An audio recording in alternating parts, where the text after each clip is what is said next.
सबसे पहले तो नमस्ते, है ना। एक्सपेक्टेड है कि आप सभी लोगों ने पिछली बार का तो देखा ही होगा, है ना।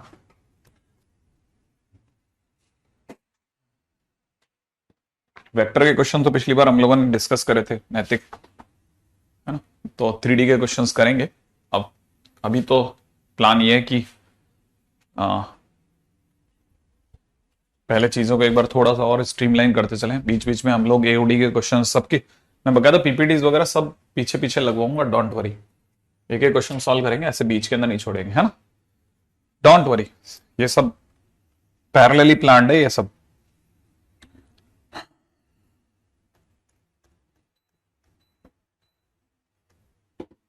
रेडी? हम्म।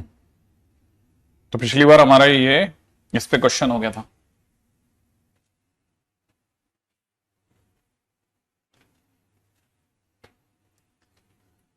थैंक यू शीतल।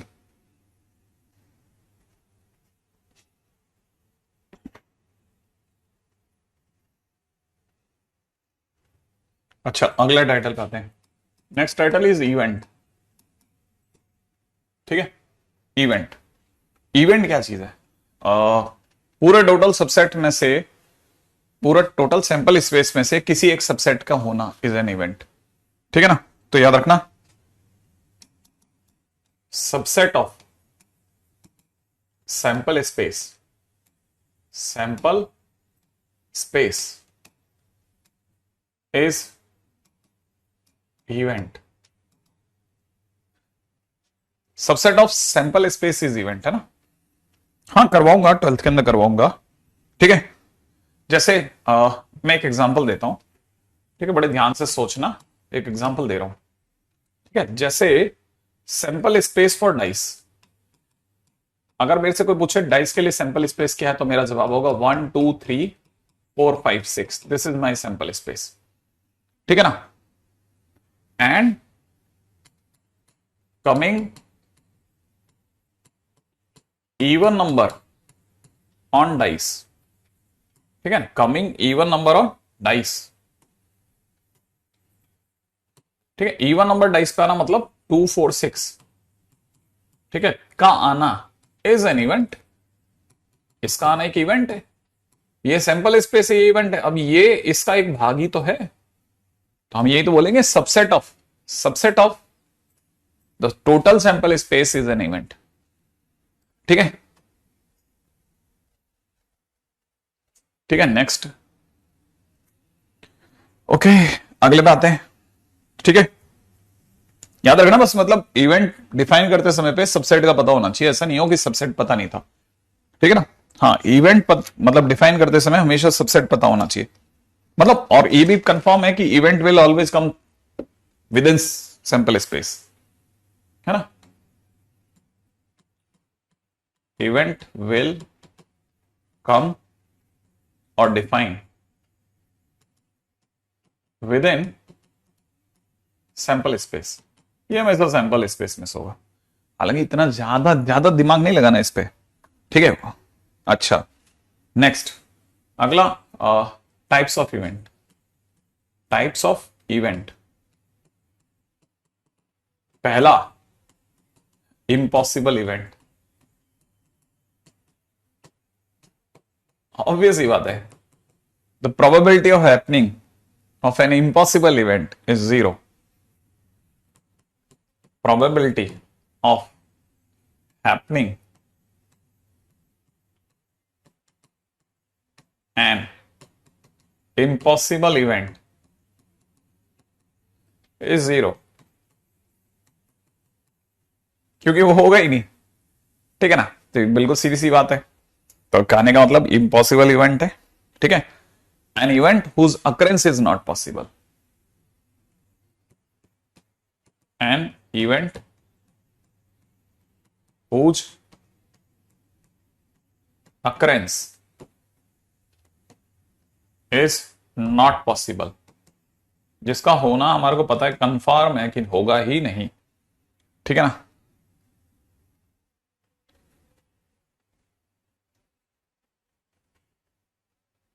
ठीक है, तो ये तो हो गया impossible event.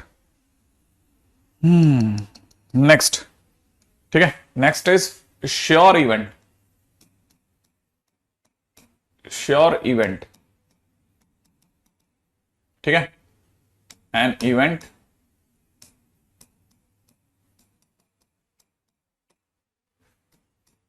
whose occurrence is sure।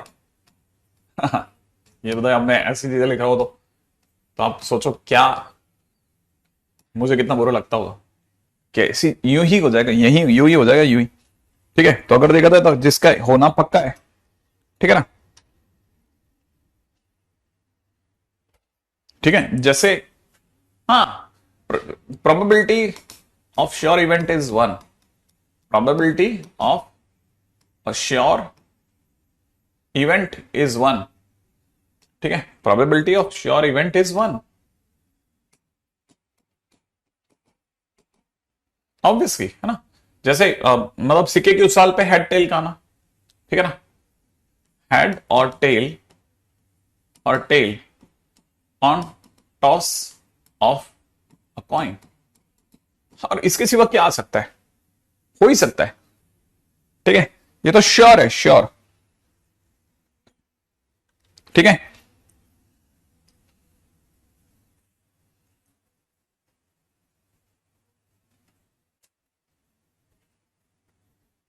ठीक है, अगले पे बात करते हैं, नेक्स्ट पे, है ना। Next is elementary event.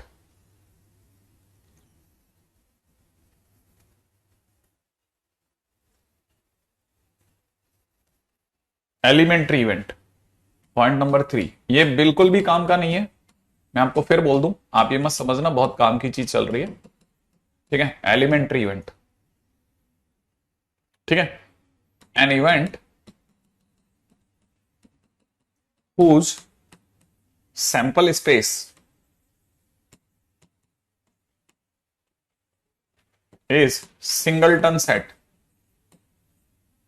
singleton set, ठीक है, एलिमेंट्री इवेंट, ठीक है, like prime number, even prime number,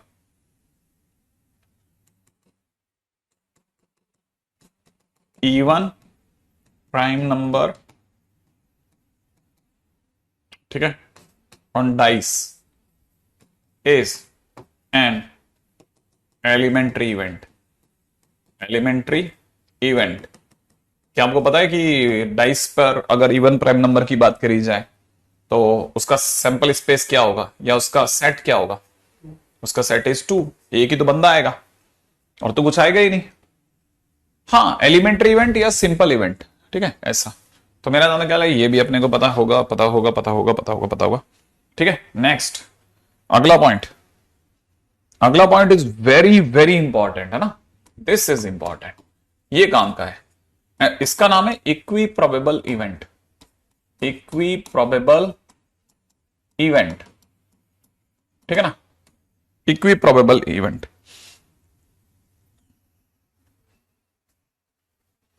to events, है ना, अगर by the way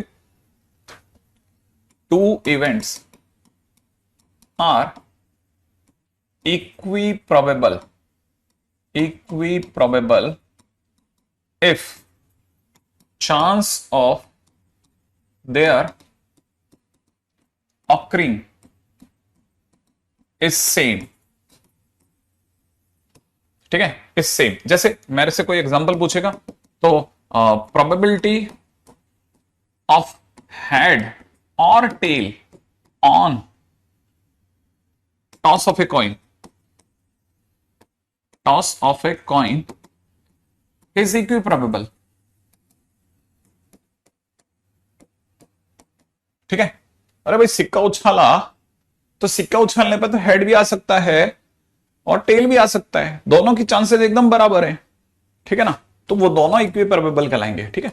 second, finding any number from 1 2 3 4 5 6, ठीक है, on throw of a dice, dice is equiprobable. ठीक है, अरे भाई हमने कुछ भी अगर बाय द वे, नहीं ये सप्रतिबंधित प्रायिकता नहीं है। इक्विप्रोबेबल का मतलब हो जाएगा समप्रायिक, समप्रायिक जिसकी दोनों तरफ से प्रायिकता बराबर है। ठीक है, अब मैं सिर्फ लिख रहा हूं, आप मेरी राइटिंग देख के भी समझ सकते हैं, इसमें मेरा लिखने में उतना एंजॉयमेंट नहीं रहता ना, है ना, तो ये तो है ही बराबर। ठीक है, हाँ अब मैं थोड़ा अलग हटके लेता हूं। ठीक है, क्वेश्चन है गेटिंग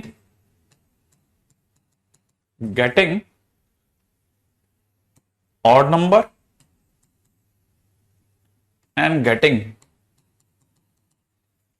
ठीक है, प्राइम नंबर। ठीक है, getting prime number on throw of a dice is equiprobable. क्या ये इक्विप्रोबेबल है? तो जवाब होगा कि पहले एक मिनट सोचने दो कि अगर बाय द वे पहले इवेंट की अगर मैं A1 कहता हूं तो ऑड नंबर का आना कैसे हो सकता है, या तो 1 आ जाए या 3 आ जाए या 5 आ जाए। ठीक है ना, अब किसी ने कहा प्राइम नंबर, तो प्राइम नंबर कौन कौन से हो सकते हैं? 2 आ सकता है, 3 आ सकता है और 5। भाई डाइस में 1 2 3 4 5 6 होता है, उसमें 3 ही प्राइम नंबर है, 2 3 5। ऑड नंबर कौन से? 1 3 5। इसमें कितने एलिमेंट है? 3। कितने में से? 6 में से। इसमें कितने एलिमेंट है? 3। कितने में से? 6 में से। तो इसका और इसका दोनों का ही प्रोबेबिलिटी बराबर है, 3 आउट ऑफ 6, 3 आउट ऑफ 6। क्या प्रोबेबिलिटी सेम नहीं है? 10th में इतना तो समझा है हमने कि ये 3 आउट ऑफ 6, ये 3 आउट ऑफ 6, इसका मतलब दोनों के चांसेस हाफ हाफ, तो दोनों इक्वी प्रोबेबल हो गए। ठीक है ना, तो कहने मतलब ये कि अगर किसी ने इसकी प्रोबेबिलिटी की बात करी तो दैट इज 3/6, इसकी प्रोबेबिलिटी की बात करी दैट इज ऑल्सो 3/6। हमने 10th में इतना सुन रखा है भाई, ऐसा अपने इतना आश्चर्य की चीज है ही नहीं, दोनों की प्रोबेबिलिटी हाफ हाफ है, माने दोनों इक्वी प्रोबेबल। तो हम बोलेंगे yes both are equiprobable, both are equiprobable. ठीक है, दोनों के दोनों बराबर प्रोबेबिलिटी के भाई, है ना, ऐसे दोनों की प्रोबेबिलिटी एकदम सेम है, both have equal chances. Yes exactly, है ना। Next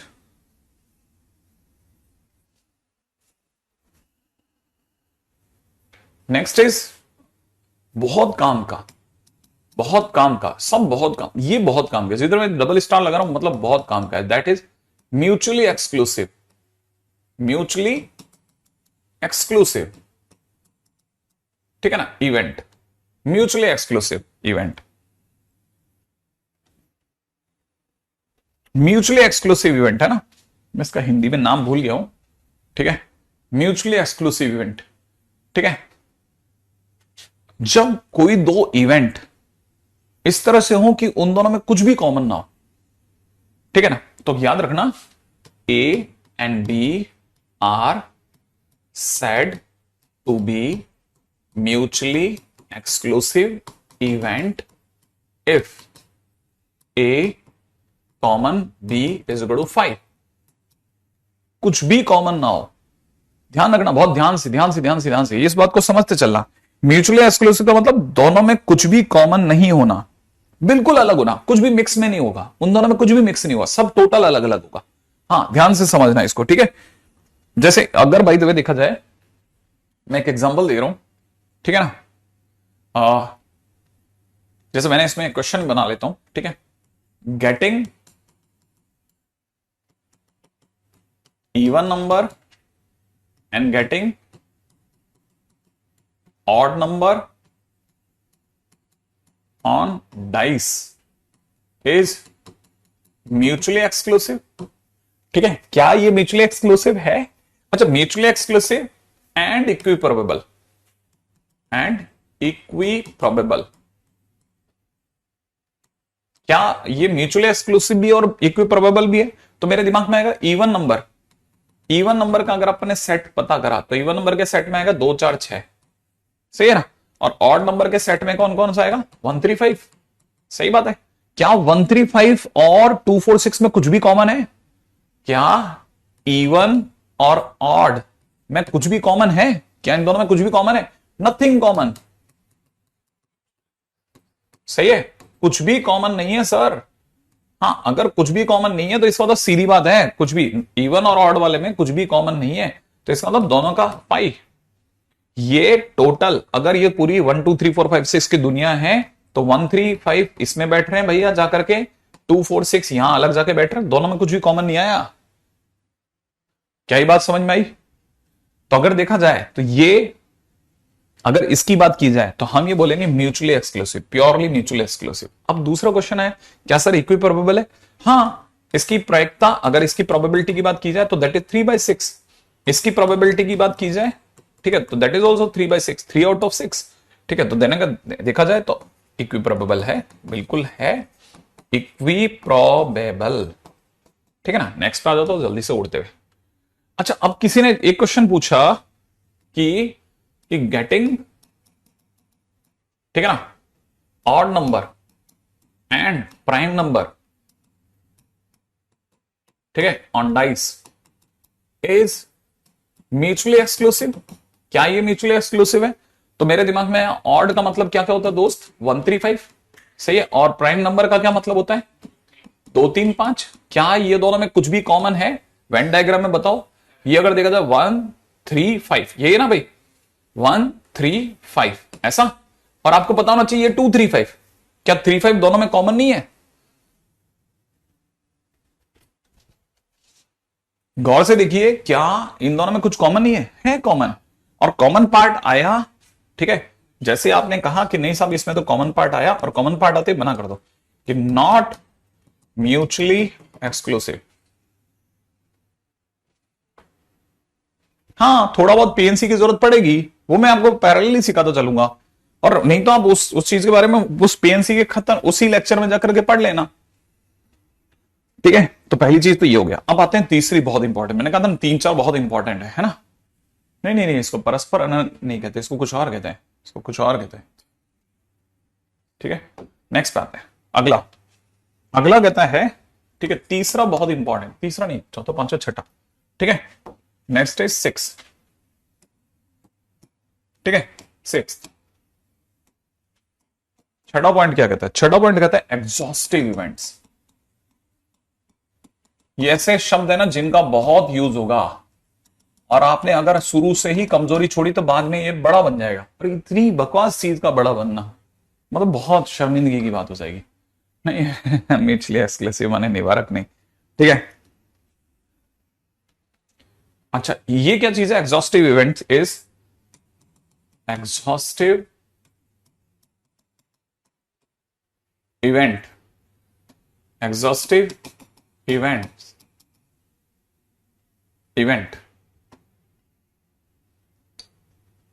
when set of event या set of events, when set of events, when इसमें भी एक छोटा सा एक वर्ड और डाल दे तो शायद थोड़ी परफेक्ट इंग्लिश हो जाएगी। when union of set of events, ठीक है, gives sample space। Sample space क्या मतलब? आपके जितनी भी इवेंट्स है ना, जितनी भी इवेंट उसने गाई है क्वेश्चन के दौरान, जितनी भी वो क्वेश्चन के दौरान गाता है, ठीक है, वो सब जोड़ के अगर वापस सैंपल स्पेस बन जाए तो तुरंत समझ जाना कि अब दोनों इवेंट्स एग्जॉस्टिव इवेंट्स हैं या सारी इवेंट्स एग्जॉस्टिव इवेंट्स हैं। ठीक है, जैसे मैं एक एग्जांपल देता हूं। जैसे अभी मान लीजिए क्वेश्चन में किसी ने पूछा कि गेटिंग ऑड नंबर, ठीक है ना, और ठीक है, and getting even number is exhaustive. क्या ये एग्जॉस्टिव है? ठीक है, तो हमारे दिमाग में आएगा कि इवन नंबर क्या दे रहा है? 2 4 6, सही है, और ऑड नंबर क्या दे रहा है? 1 3 5। जरा दोनों का यूनियन करना, यूनियन कॉमन नहीं लेना मेरे दोस्त, यूनियन करो तो आपको पता चलेगा सब जुड़ जाएंगे, 1 2 3 4 5 6 आ जाएगा। और क्या यही पूरे डाइस का सैंपल स्पेस नहीं होता क्या? हाँ, यही तो होता है। डाइस में आता क्या है? This is complete sample space is equal to sample space of dice. ठीक है, तो जब भी कोई भी 2 event, 4 event, 10 event, 20 event, N events जुड़ करके, यूनियन करके फाइनली हमें पूरा सैंपल स्पेस दे दे, तो तुरंत समझ जाना सारी एग्जॉस्टिव हो गई। ठीक है, तो इसका मतलब यस, बोथ आर एग्जॉस्टिव। अब मैं बोल रहा हूं, वर्ड यूज कर रहा हूं, mutually exclusive, exhaustive and equi probable. सोचना बैठ करके,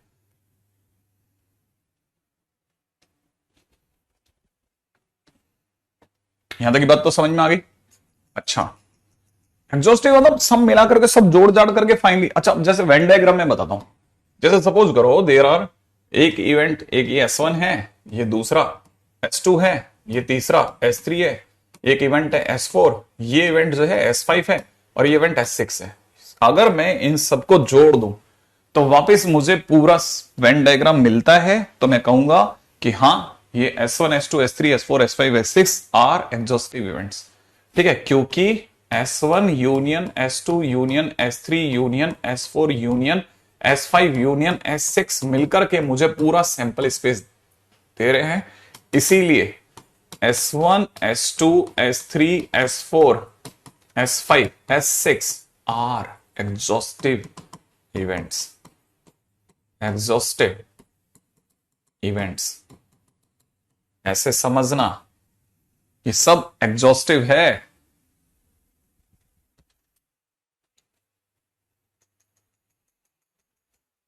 ठीक है, आई थिंक ये बात समझ में आ गई होगी आपको।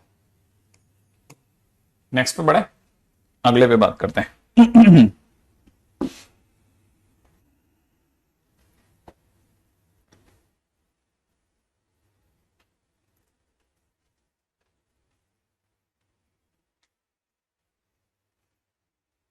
ठीक है, क्वेश्चन है x belongs to -1/2, 1/2 is exhaustive event if x square -1 is less than 0? Question mark.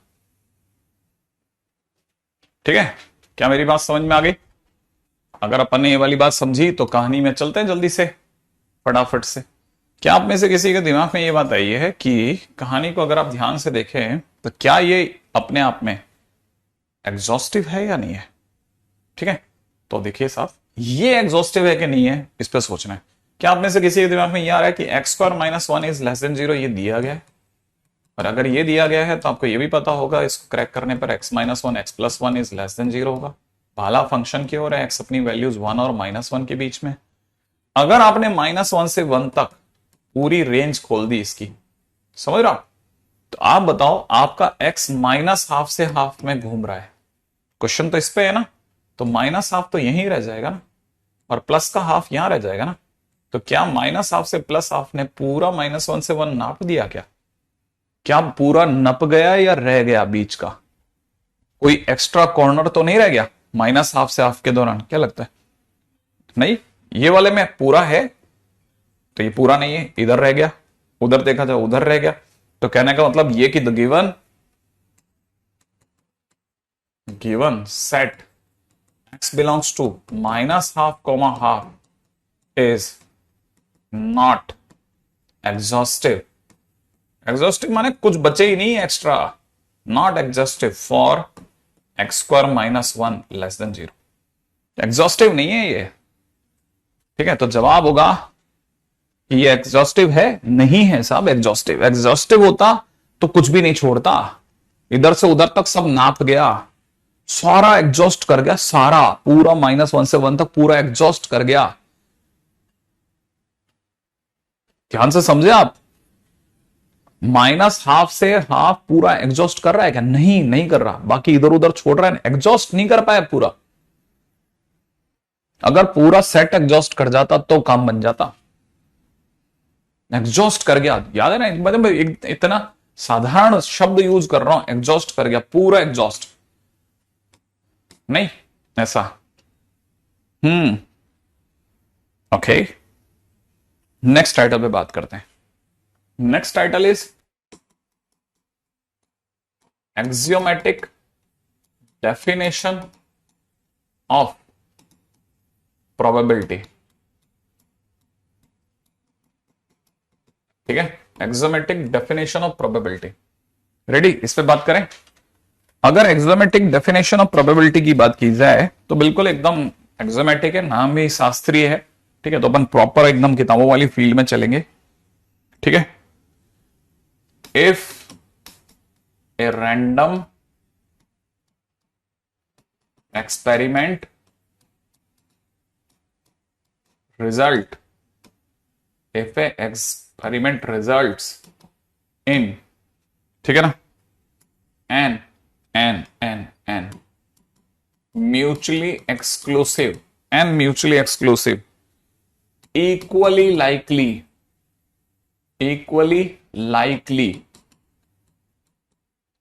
ठीक है, and exhaustive events,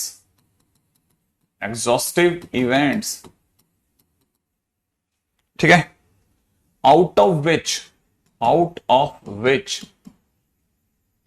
m events are in favor of event A, ठीक है, event A, then probability of occurrence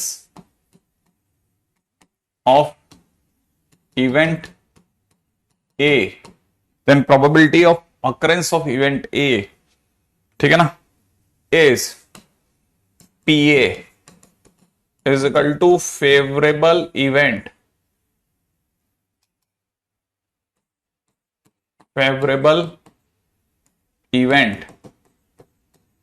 ठीक है ना, favourable event या favourable cases upon total cases. ठीक है, बिल्कुल जैसा बुक्स लिख रही हैं वैसा वैसा लिख रहा हूं, अपॉन में टोटल केसेस। ठीक है, favourable cases upon total cases. ठीक है, ये है काम की चीज, बहुत ही ज्यादा, ये बहुत काम की चीज है। ठीक है, अच्छा, हाँ अब देखो पहली चीज जो सबसे पहले आनी चाहिए ना, हाँ एग्जॉस्टिव का मतलब पूरा खा गया। ठीक है, बिल्कुल सही। दूसरी बात, अब बच्चों ने पूछी पहली काम की चीज कि सर ये इक्वली लाइकली का मतलब इक्वी प्रोबेबल है क्या? एग्जैक्टली इसका दूसरा नाम है, इक्वी प्रोबेबल का दूसरा नाम है इक्वली लाइकली। एग्जैक्टली, बहुत सही बात सुना। ठीक है, अच्छा।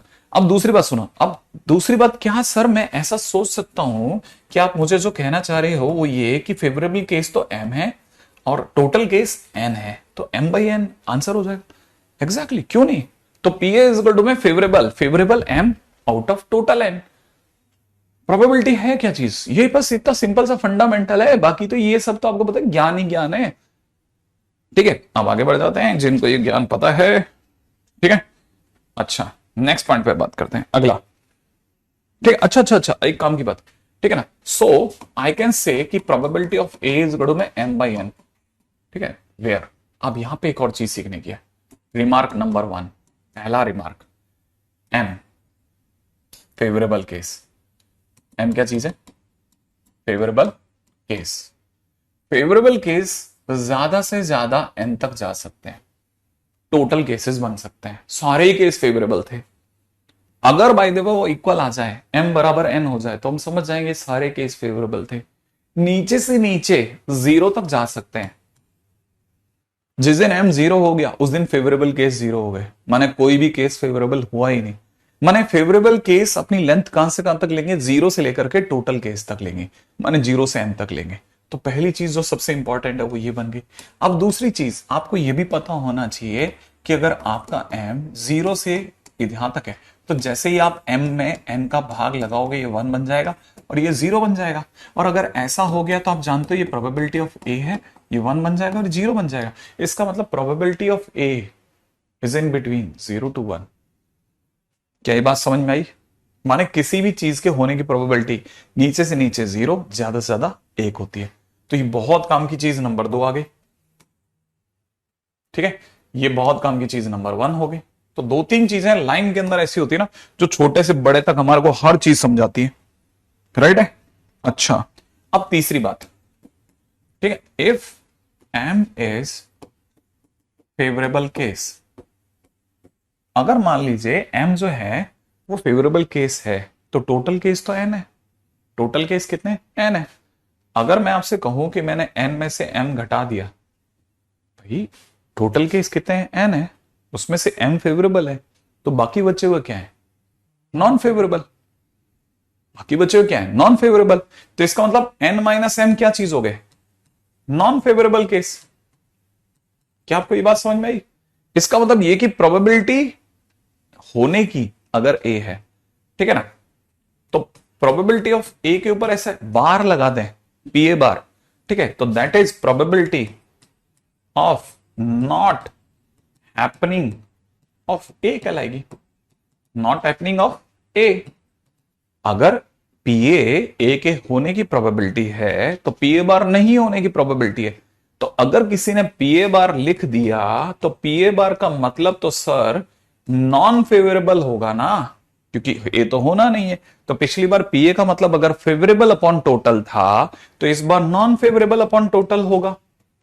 हाँ, नॉन फेवरेबल अपॉन टोटल होगा। तो सर ये तो N minus M by N होगा ना। हाँ, और सर अगर ऐसा हो गया तो ये तो 1 - m/n होगा ना। हाँ, और अगर सर ऐसा हो गया तो 1 सर ये तो पी ए है ना। हाँ, तो इसीलिए हम समझ गए कि पी ए बार का मतलब, इसीलिए हम समझ गए कि पी ए बार का मतलब 1 - पी ए होगा। ठीक है, और ये भी एक और डब्बा तैयार है।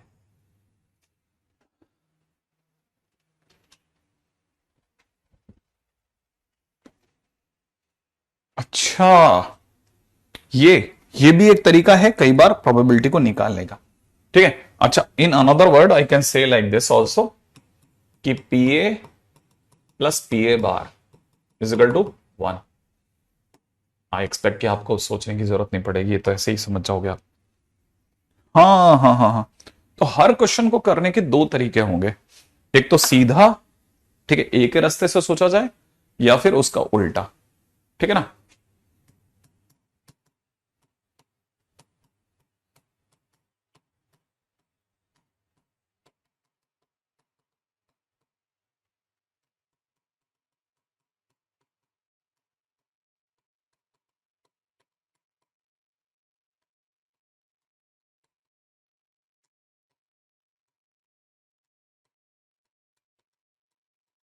ठीक है, तो याद रखना हम हर चीज को सोचेंगे दो रास्ते लेके चलेंगे, एक सीधा ए के रास्ते से और एक उल्टा ए बार के रास्ते से। ठीक है ना। हाँ, ये हमेशा याद रखना, एक हर क्वेश्चन को सॉल्व करने के दो मेथड सोचते हुए चलेंगे, हम नहीं करेंगे मतलब। ठीक है, फिर भी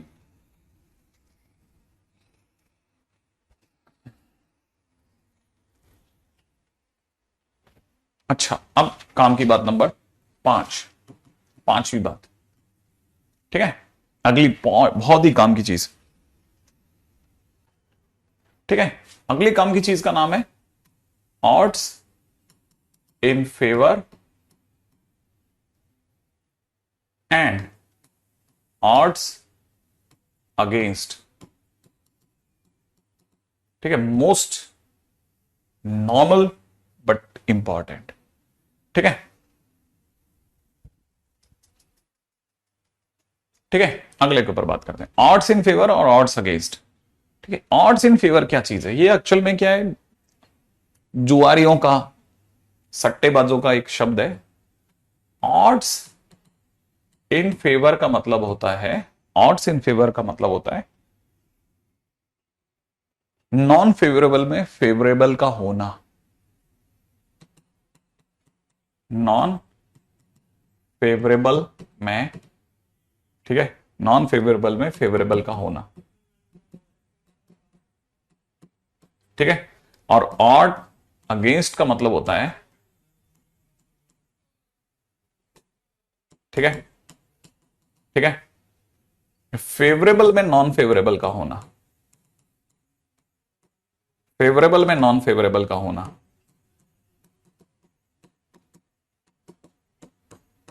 ठीक है, अच्छा, एक मिनट एक मिनट एक मिनट, आसान बात करता हूं, आसान बात।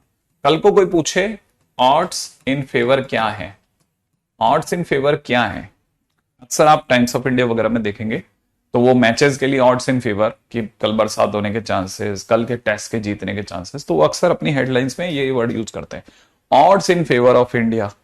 ठीक है, odds in favour of India मतलब कितने चांसेस हैं कि, मतलब odds in favour of India मतलब कितने चांसेस हैं कि इतने में से इतने चांस इंडिया की जीत के हैं।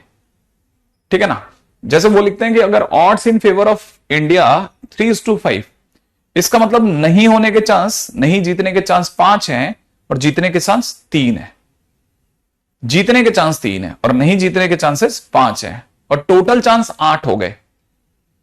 तो अगर जीतने की प्रोबेबिलिटी पूछे तो 3/8, हारने की प्रोबेबिलिटी पूछे तो 5/8 एक्सपेक्टेड है। आप मेरी बात समझ गए। तो अगर by the way odds in favourable की बात करी जाए, है ना, तो ऑड्स इन फेवरेबल का मतलब होता है मतलब अगर ऑड्स इन फेवरेबल नहीं होने में होना, क्या बोला मैंने, नहीं होना, नहीं होने में होना, नहीं होने में होना इज ऑड्स इन फेवरेबल, और होने में नहीं होना ऑड्स अगेंस्ट। ठीक है, अब देखो इतना मत याद रखना, आप मेरे तरीके से सोचना है ना। ठीक है, आप तो बस ऐसे याद रखना। ठीक है, अच्छा इसका मतलब आप में से कई बच्चे समझ गए, फेवरेबल मतलब एम, नॉन फेवरेबल मतलब n-m, तो ऑड्स इन फेवर। अच्छा अगर किसी ने बोला ऑड्स अगेंस्ट, तो ऑड्स अगेंस्ट का मतलब हो जाएगा नॉन फेवरेबल अपॉन फेवरेबल। ठीक है, तो इसका मतलब हो जाएगा n-m/m,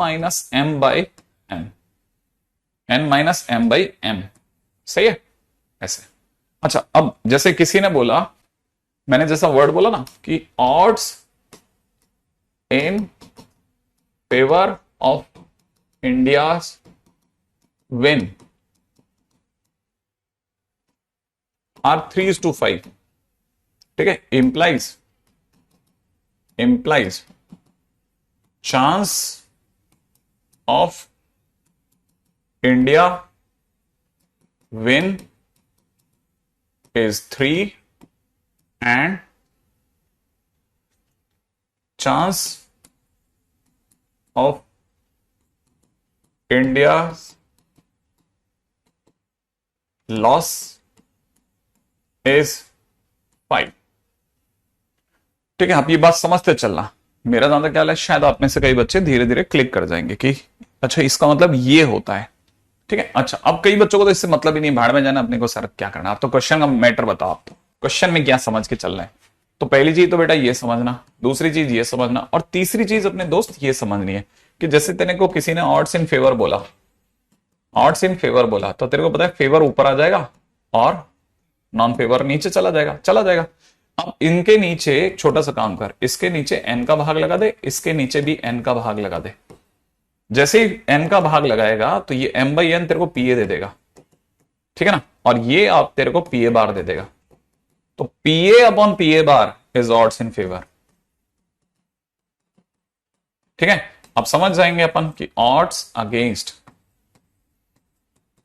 ठीक है ना, इज इक्वल टू कितना हो जाएगा मेरे दोस्त, पीए बार अपॉन पीए। ठीक है, ये है काम की चीज नंबर 2, ये है काम की चीज नंबर 1। ठीक है, ऐसे आज से वर्ल्ड कप शुरू हुआ है, तो आज तो अच्छा, आज चालू हो गया क्या वर्ल्ड कप? किसका वर्ल्ड कप चालू हो गया? क्रिकेट वर्ल्ड कप चालू हो गया है? कौन सा वाला? वनडे, वनडे का वर्ल्ड कप चालू हो गया? कहां पे चालू है? लो यार,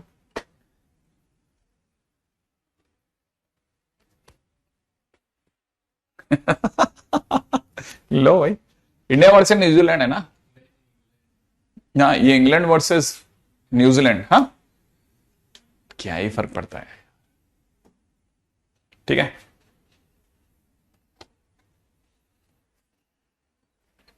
मैंने तो बस सिर्फ इतना सा जाना है कि 1983 के वर्ल्ड कप के अंदर इंडिया जीती थी, जिसके नाम से एक मूवी बनाई गई 1983 के नाम से, 1983 बनी होगी शायद, आई थिंक, है ना? नहीं, और उस समय पर इंडिया का जो भी स्पोर्ट्स मिनिस्टर था, शायद अगर मैं गलत नहीं हूं तो उसको है ना, एक सिंपल टिकट तक नहीं दी गई थी लॉर्ड्स की, ठीक है ना। और उस टाइम पे डिसाइड हुआ था कि अगला वर्ल्ड कप फिर हम यहीं करवा लेंगे, ठीक है ना। और उसमें, ठीक है ना, ये जो राजनेता जिनको गालियां देते हैं ना, उसी आदमी ने उनकी मदद करी थी जिसका नाम था अंबानी, धीरू भाई अंबानी। और जो 1987 में जो अगला वर्ल्ड कप हुआ था ना, जिस कंट्री के मिनिस्टर को टिकट नहीं दी गई हो, उस कंट्री में ही वर्ल्ड कप करवा लिया उस आदमी ने, ये उसकी हैसियत थी, आप समझ सकते हैं, ठीक है। और उस वर्ल्ड कप का नाम उन्होंने रखा था रिलायंस वर्ल्ड कप, ठीक है। अच्छा, आप जरा समझ सकते हैं, है ना, तो आप यहां से समझ के चलेंगे। नेक्स्ट पॉइंट के ऊपर बात करते हैं। क्वेश्चन है, ठीक है, इसीलिए बहुत ध्यान से एक एक चीज को समझते चलना है। If a dice is thrown, if a dice is thrown, ठीक है, then first question, probability of doublet, question mark, probability of doublet, ठीक है, प्रोबेबिलिटी ऑफ डबलेट, ठीक है। ये अपने पास कोई भी पढ़ा है क्या, पुराना वाला लेक्चर? हाँ पढ़ा है। प्रोबेबिलिटी ऑफ डबलेट, डबलेट का मतलब होता है ये 1 1 2 2 3 3 4 4 5 5 6 6, दिस इज डबलेट, ठीक है ना। तो आप में से सभी लोगों को पता होना चाहिए डबलेट क्या चीज है। तो डबलेट का मतलब टोटल हमारे पास में कितने केसेस है, 6। तो मैं वापस यहां लिख देता हूं 1 1 2 2 3 3, ठीक है ना, 4 4 5 5, यार ये गलत कर रहा हूं मैं, 6 6, है ना।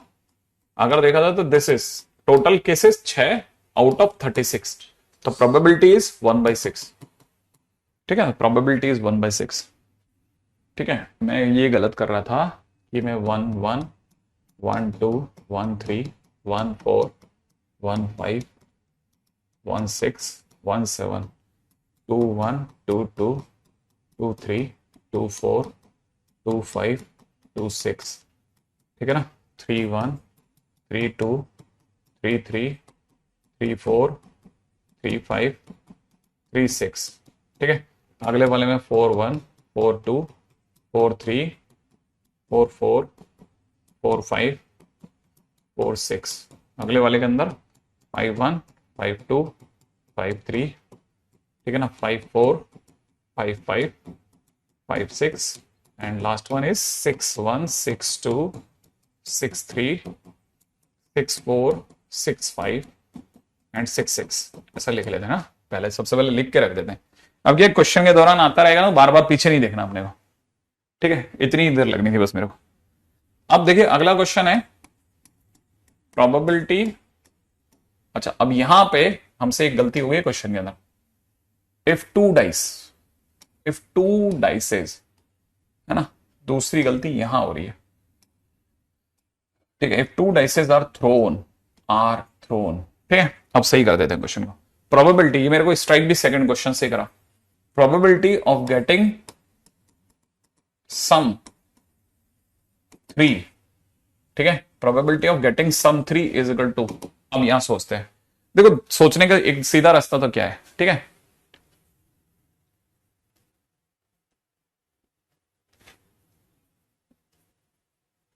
ये क्या है शुभांशु, ठीक है। हाँ, अगर देखा तो प्रोबेबिलिटी ऑफ गेटिंग सम, ठीक है, सम को समझना, सम 3 चाहिए, सम 3 यहां से मिल रहा है और यहां से मिल रहा है, और तो कोई कहीं से मिल नहीं रहा, तो 3 आउट ऑफ 36, ठीक है। अच्छा, 2 2 2 सॉरी 2 2 2, आप सही बोले, 2 2 2/36, है ना। हाँ, सी अगला question, probability of getting sum is equal to 4, हाँ भाई 4 ही है ना अगला क्वेश्चन, हाँ, probability of getting sum is equal to 4, 4 कितनी जगह आ रहा है, एक तो यहां आ रहा है, एक यहां आ रहा है, और एक 2 2 पे आ रहा है, सही ना भाई।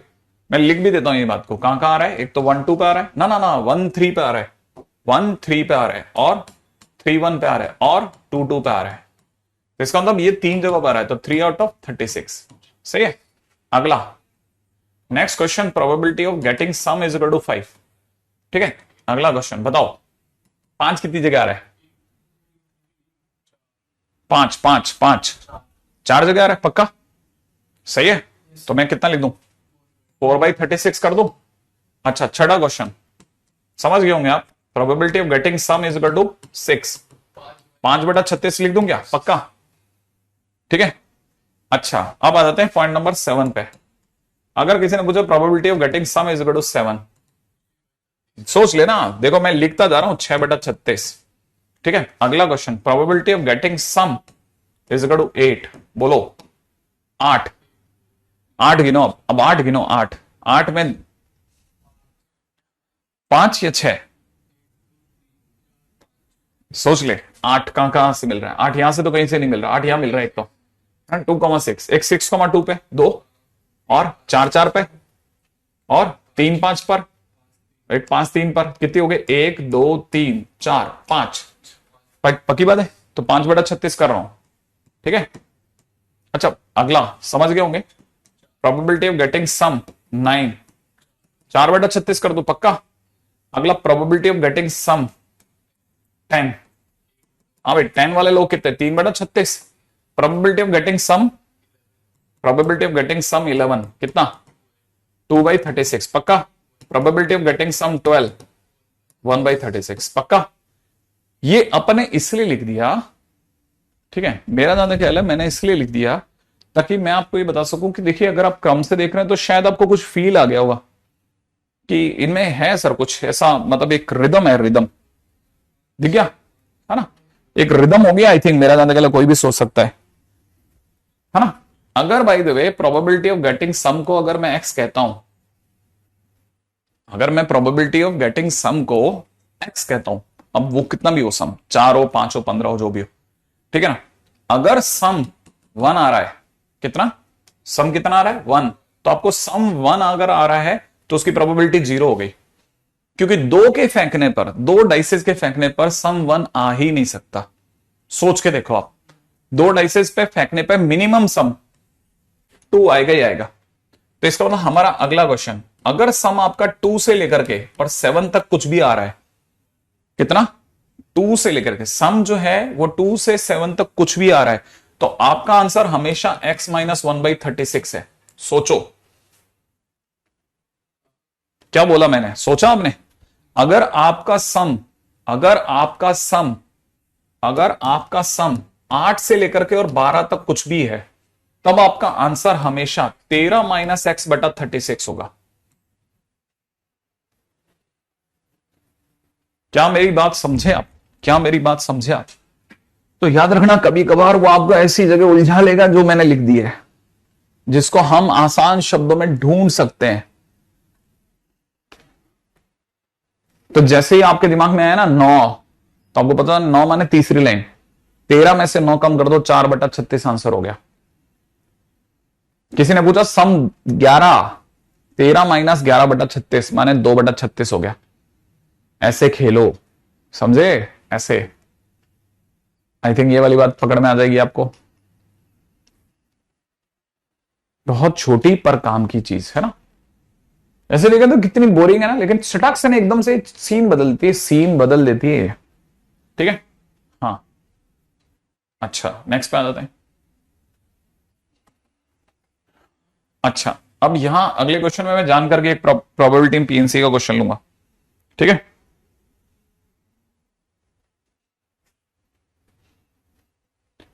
Seven coloured boxes with 7 colored balls are given। ये बॉक्स 1 2 3 4 5 6 और ये 7 बॉक्सेस हैं, 7 बॉल हैं। ठीक है,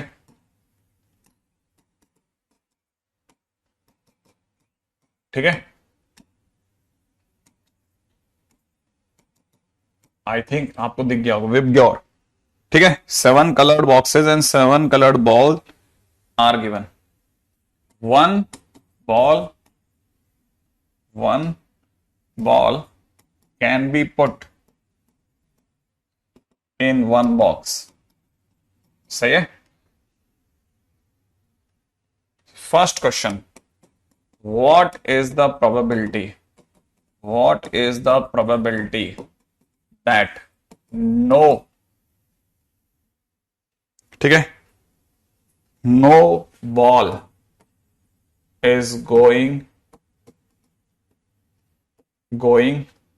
इन बॉक्स ऑफ सेम कलर, ठीक है। क्या चांसेस हैं कि कोई भी बॉल अपने ही कलर के बॉक्सेस में जा ही नहीं रही है, अपने कलर के बॉक्सेस में जा ही नहीं रही है, ठीक है। हाँ, मतलब जा रही है बॉल, लेकिन अपने वी में नहीं जा रहा, आई में नहीं जा रहा। क्या तरीका लगाया जाए कि हमारा काम बन जाए, ठीक है। अब यहां पर छोटी छोटी चीजें अपने को पता होनी चाहिए। यहां से चालू होता है पहला गेम, फर्स्ट गेम यहां से स्टार्ट होता है। और फर्स्ट गेम क्या है, आपको सबसे पहले प्रोबेबिलिटी के क्वेश्चन के लिए पहली दौड़ लगानी चाहिए सैंपल स्पेस गिनने की। अगर आप सैंपल स्पेस गिन गए तो आपको आना चालू हो गया। तो सबसे पहली दौड़ चालू होती है सैंपल स्पेस। तो पहली चीज ध्यान रखना, सैंपल स्पेस, ठीक है। अब सबसे पहले आप नंबर ऑफ सैंपल स्पेस गिने। ये नंबर ऑफ सैंपल स्पेस क्या होगा, मतलब ये कि मैं आपसे ये पूछना चाहता हूं, हमारे पास बॉल कितनी है, आप बोलोगे 7, बॉक्स कितने, 7 बॉक्स में 7 बॉल कितने तरीके से जा सकती है। तो याद रखना 7 बॉल 7 बॉक्स में फैक्टोरियल 7 तरीके से जा सकती है। कितने तरीके से, फैक्टोरियल 7 तरीके से जा सकती है। तो सबसे पहले नंबर ऑफ सैंपल स्पेस, 7 गेंदों को 7 बॉक्सेस में रखने के टोटल तरीके फैक्टोरियल 7 होंगे, ठीक है ना। पहले कैसे, वो भी सीन भी बता देता हूं। इस बॉक्स में कितनी गेंदें जा सकती हैं, 7, तो इसमें कितनी आ गई, 7। फिर माने इनटू, इसमें भर दिया आपने, 7 में से कोई एक तो चुन के भरोगे, भर दी, भरने के बाद अब आपके पास कितनी गेंदें रह गई, 6। इस बॉक्स में कितनी गेंदें जा सकती है, 6 में से कोई एक, है ना, 6 में से कोई एक माने 61। तो अगर फिर अगले पे चले, अब ये 2 भर गए, गेंदें कितनी, 5, तो इसमें कितनी गेंदें रह गई, 5। तो 5 में से कोई एक चुन के भर दोगे, इसमें 4 में से कोई एक, इसमें 3 में से कोई एक चुन के, इसमें 2 में से, इसमें से 1 में से। तो फाइनली ये क्या लिखा है, फैक्टोरियल 7। तो पहली चीज आपको पता होना चाहिए कि number of sample space, total chances, कितने तरीके से मैं इन गेंदों को भर सकता हूं, फैक्टोरियल 7। अच्छा, अब दूसरी बात आती है फेवरेबल केस। फेवरेबल केस क्या है, तो second is favourable case. Favourable case हमें क्या चाहिए क्वेश्चन में, हमें क्वेश्चन में चाहिए कि कोई भी गेंद अपने एक्चुअल बॉक्स में नहीं जाए, अपने कलर वाले बॉक्स में ना जाए। इसे बोलते हैं डी अरेंजमेंट।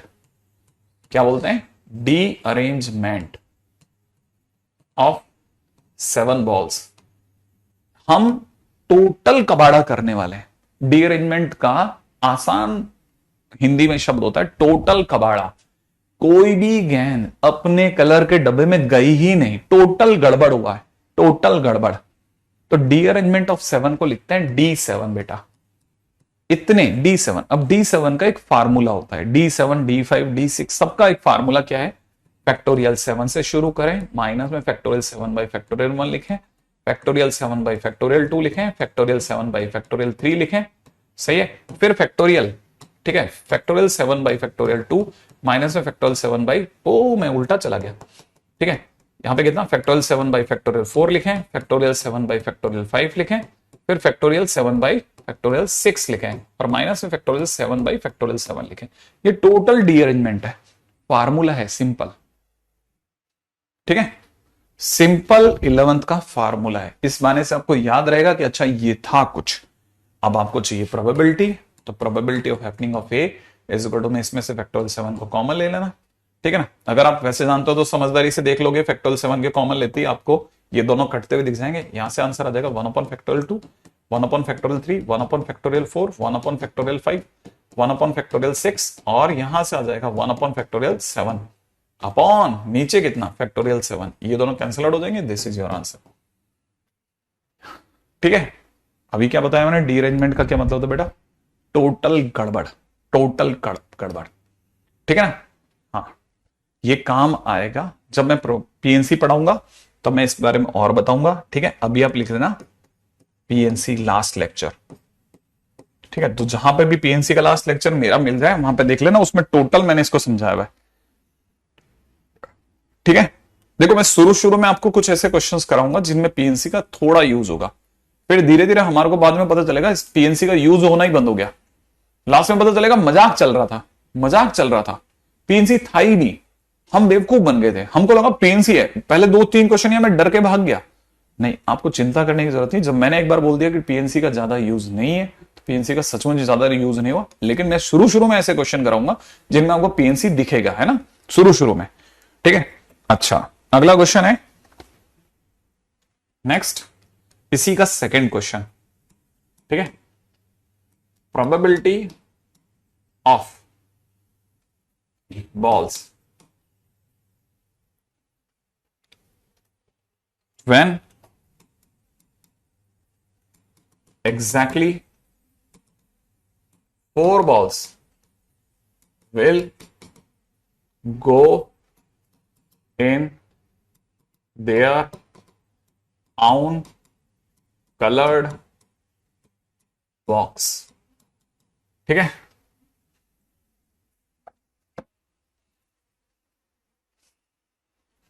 अच्छा अब क्वेश्चन क्या है सुनिएगा, क्वेश्चन बड़ा इंटरेस्टिंग है।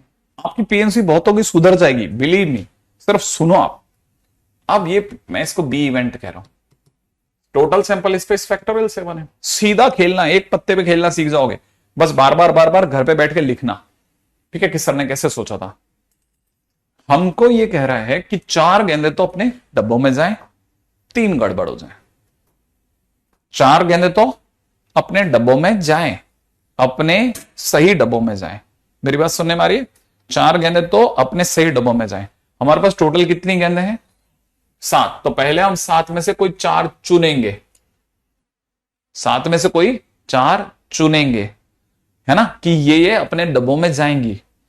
अब 7 में से कोई 4 चुन ली, उनको अपने डब्बे में रखने के तरीके एक, उनको उनके डब्बे में रखने का एक ही तरीका, रख दो। बात समझ में आई? 7 चुनो, 7 में से 4 चुनो, उनको अपने डब्बे में रखने का तरीका एक। अब रह गई 3 गेंदें, और वो तीनों गेंदें गलत डब्बों में जानी चाहिए। गलत डब्बों में जाने का मतलब रीअरेंजमेंट ऑफ 3। क्या मेरी बात समझ में आई आपको? आई थिंक ये वाली बात समझ में आ जाएगी। ठीक है, अब रीअरेंजमेंट ऑफ 3 गलत डब्बों की बात हो रही है ना, तो 7C4 को तो 7C4 ही लिख रहा हूं, इंटू में रीअरेंजमेंट ऑफ 3।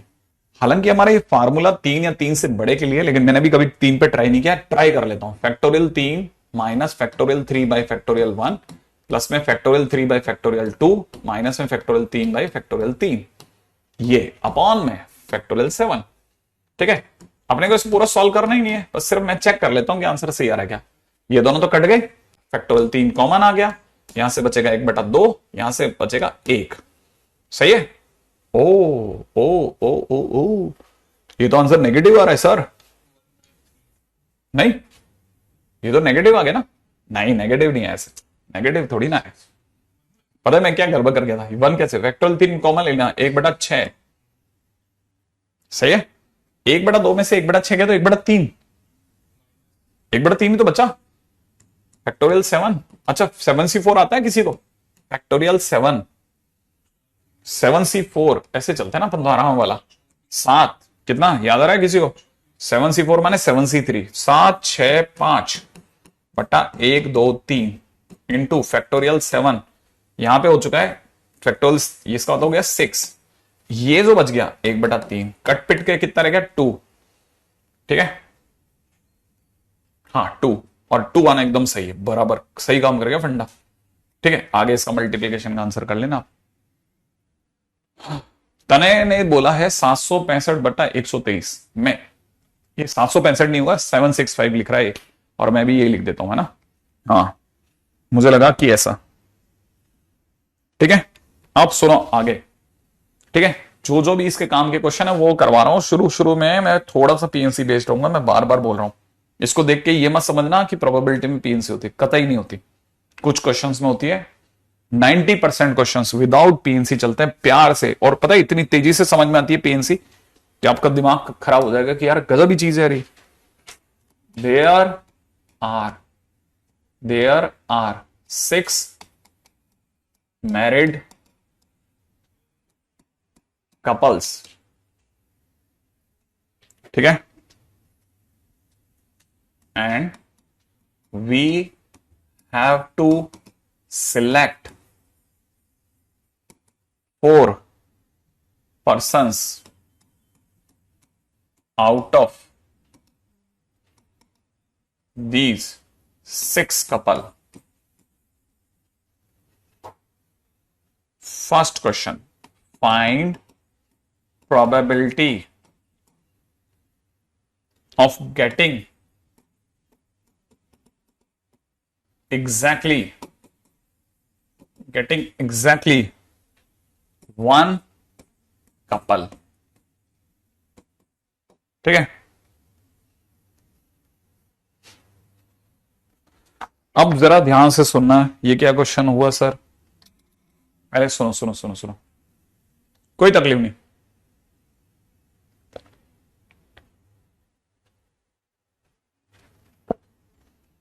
इस क्वेश्चन को बड़े ध्यान से सुनना बेटा। क्वेश्चन क्या कह रहा है कि मतलब आप लोकेशन पे जाना, हमारे पास में 6 मैरिड कपल हैं। कितने कपल हैं? 6। टोटल कितने जने हुए? 12। टोटल कितने जने हुए? 12। उसमें से आपको 4, आपके पास में 4 सीटें लगी हुई है, 4 चेयर लगी है। ठीक है, आप सपोज करोगे आप अनाउंसमेंट करने वाले हो, मैरिज पार्टी चल रही है और सामने 4 सीटें लगी हैं, 4 सीटें। आपको उन 12 में से 4 जनों को आगे बुलाना है। 12 में से कितने को आगे बुलाना है? 4 को। तो 12 में से 4 को आगे बुलाने के टोटल तरीके 12C4। 12 में से 4 को चुनने के क्या तरीके? 12C4। तो पहली बात तो नंबर ऑफ सैंपल स्पेस हो गया 12C4। हालांकि नहीं, बार बार लिख के गलत कर रहा हूं, ऐसा गलत, ये गलत तरीका है, ये ऐसे प्रोबेबिलिटी नहीं आएगी आपको। ठीक है, प्रोबेबिलिटी सीधे सीधे सोचो, सीधे प्रोबेबिलिटी सीधे सोचो। अगर आपने तोड़ तोड़ के सोचा तो नहीं सीखोगे। 12 में से 4 जनों को चुनने का तरीका 12 में से 4 12C4। चलो सर, ये एनएस हो गया। अब ऊपर चलते हैं कि फेवरेबल केस क्या है। आपको 12 में से 4 को आगे बुलाना है, ठीक है ना। और आपको, आपके दिमाग में पहले से इतना है कि आपको ठीक एक कपल तो बैठाना ही है यहाँ पे, ठीक एक कपल तो आगे बैठाना ही है। क्वेश्चन की डिमांड है भाई, एक कपल, ठीक एक कपल, 2 नहीं होने चाहिए। 4 सीटें हैं, 4 सीटों पे कितने कपल आ सकते हैं? अरे 4 सीटों में कितने कपल आ सकते हैं? 2 नहीं, आ तो 2 सकते हैं ना, लेकिन अपने को कितने चाहिए? 1। 2 नहीं आने चाहिए, ये बात को समझ के चलना, आना 1 ही चाहिए। तो अब आप कैसे प्लान करो? प्लान ही है, प्लान। इसका नाम पीएनसी गलत रख रखा है, PNE होना चाहिए, प्लान एंड एग्जीक्यूशन। ठीक है ना, अगर आप सही ढंग से प्लान करके तो गेम हो गया। ठीक, और ज्यादा आप प्लान करना तब तक नहीं चालू करोगे जब तक आप प्रॉपरली पीएनसी पूरी नहीं पढ़ लेते। जब तक आप पूरी पीएनसी पूरी नहीं पढ़ लेते तब तक आप ऐसा नहीं करेंगे। जब आप पूरा पढ़ लेंगे तब आपको प्लान करना आ जाएगा, फिर हम आप पे छोड़ देंगे कि अब आप ही प्लान करो। तब तक आप प्लान मत करना। अगर आपने प्लान कर लिया ना तो फिर आपको पता ही नहीं चलेगा कि आपके प्लानिंग में गड़बड़ क्या थी, और हम ढूंढ नहीं पाएंगे हर जगह के हर बंदे की प्लानिंग में कहां गलती है। इसलिए प्लान तब तक नहीं करना जब तक टीचर प्रॉपरली नहीं सिखा दे कि भाई ये प्लान करने के रास्ते हैं, इन रास्तों से निकलना है। हमारे पास में 6 कपल हैं, हम 6 में से हमारे को 4 बंदों को, मतलब ठीक एक कपल लेना है। तो दिमाग में चल रहा है कि एक काम करते हैं कि 6 में से देखो ऐसे चल रहा है दिमाग में, सुनना। मैं 6 में से पहले 3 कपल को आगे बुलाऊंगा। 6 में से 3 कपल को कहूंगा तुम इधर आ जाओ। 6 में से 3 कपल को आगे बुलाऊंगा। क्यों 3 ही क्यों? 4 क्यों नहीं? 5 क्यों नहीं? अभी जवाब मिलोगे। 6 में से 3 को आगे बुला ले, 3 को कहा तुम रखो, तुम वही रहो। 6 में से 3 कपल चुन लिए। अब टोटल कितने कपल हैं? 3। मेरे पास में कितने कपल खड़े आगे? 3, क्योंकि मैं 6 में से 3 चुन चुका हूं, तो 3 कपल मेरे सामने खड़े। उन 3 कपल में से ठीक एक कपल, उन 3 में से ठीक एक कपल को मैं कहूंगा आप पहले बैठ जाओ आकर के। उन 3 में से ठीक एक को कहूंगा आप पहले से आके बैठ जाओ, यहां 4 कुर्सियां हैं, इनमें से 2 भर दो आप फटाफट से। अगर जैसे आप 2 बैठोगे तो हमारी एग्जैक्टली 1 कपल की डिमांड पूरी हो जाएगी। नहीं समझ में आया? तो मैं क्या करूंगा, उन 3 में से, देखो पहले 6 में से 3 को आगे बुलाऊंगा, उन 3 में से 1 को आगे बुलाऊंगा। 6 में से 3 सेमीफाइनल, 6 में से 3 सेमीफाइनल, फिर 3 में से 1 फाइनल। अब 2 जने भर गए, वहां कितने जने खड़े? 2 कपल खड़े, 2 कपल माने 4 जने खड़े, हस्बैंड वाइफ, हस्बैंड वाइफ। समझ रहे हो? अब मैं हस्बैंड और वाइफ में से उन 2 में से किसी एक को बुलाऊंगा। जैसे मैं किसी एक को बुलाऊंगा उनका कपल टूट जाएगा, हाँ या ना? तो मैं क्या करूंगा, उन 2 में से 1 को बुलाऊंगा, पहले वाले कपल में 2 जनों में से 1 को बुलाऊंगा,